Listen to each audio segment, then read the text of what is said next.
Assalamualaikum warahmatullahi wabarakatuh. Perkenalkan teman-teman, nama saya Fadil Arana Sutrisno. Saya dari Ilmu Komunikasi semester 4 di Universitas Cyber Asia. Saya memilih topik esai tersebut karena topik ini memang sangat relevan pada lingkungan kita ya, pada sekitar kita. Karena kita semua tahu bahwa berita ini sangat cepat untuk menyebar di kalangan internet. Kalau memang ada masalah atau krisis, cara kita berkomunikasi itu jadi penentu untuk segalanya. Jadi saya sebagai mahasiswa ilmu komunikasi merasa sangat wajib tahu bagaimana caranya untuk kita mengelola situasi seperti ini.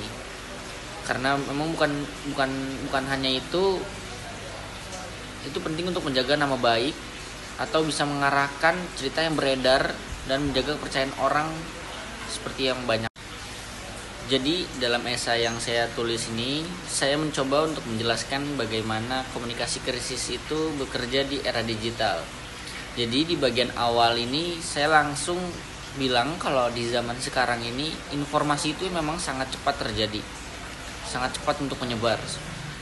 Makanya komunikasi krisis ini jadi sangat vital. Saya juga menekankan bahwa bukan cuma soal menanggapi atau tapi harus jadi strategi yang kita siapkan dari awal. Jadi di bagian esai ini saya membagi pembahasan jadi 3 poin utama. Jadi yang poin pertama adalah saya bahas kenapa kita harus cepat dan terbuka saat menyampaikan informasi. Jadi saya jelaskan kalau lambat sedikit saja bisa muncul yang namanya rumor atau berita bohong. Makanya harus cepat kasih tahu fakta yang benar. Saya juga memakai pendapat dari Koms tahun 2007 yang bilang kalau cepat dan terbuka itu memang sangat penting untuk membuka kepercayaan, untuk membangun kepercayaan lagi terhadap masyarakat. Karena pada intinya di era sekarang ini kecepatan itu memang nomor 1.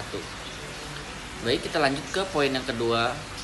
Saya membahas tantangan besar karena memang banyak banget orang-orang yang ikut berkomentar di media sosial.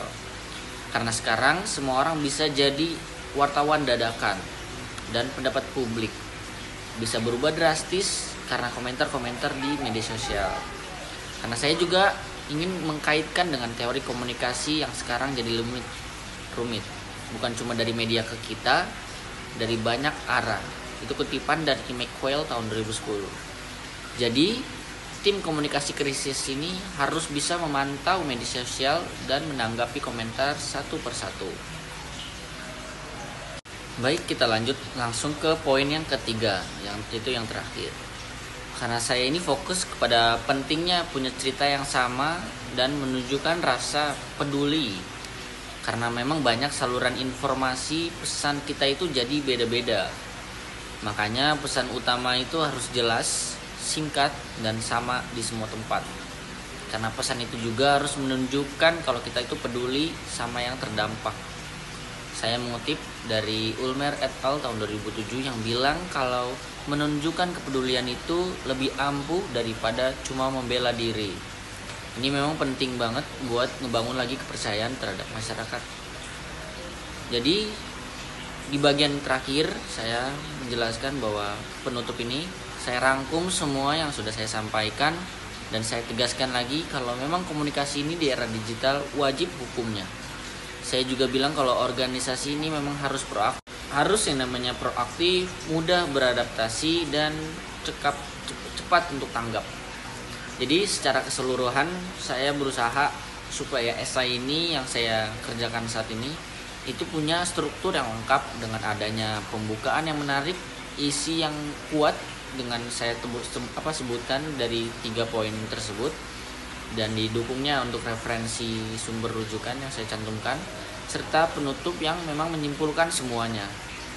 Jadi saya juga memang sangat memperhatikan yang namanya penggunaan bahasa Indonesia yang lengkap dan benar dan baik dan benar. Dan memang saya berusaha juga agar setiap paragrafnya ini memang nyambung satu sama lain biar memang mudah dibaca.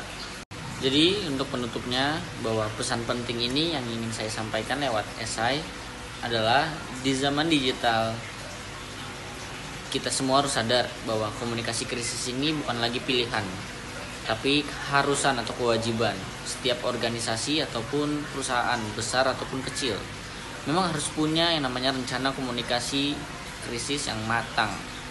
Karena kemampuan untuk merespon dengan cepat, jujur, penuh empati, dan sambil memahami bagaimana orang-orang berinteraksi di media sosial di dunia digital ini akan jadi kunci utama untuk menjaga nama baik citra perusahaan. Dan memang membentuk opini publik ini baik saat ada masalah. Mari kita gunakan ilmu komunikasi kita ini untuk jadi orang yang bisa mengelola informasi dengan bijak dan demi kebaikan bersama. Baik, itu saja yang bisa saya sampaikan. Terima kasih. Assalamualaikum warahmatullahi wabarakatuh.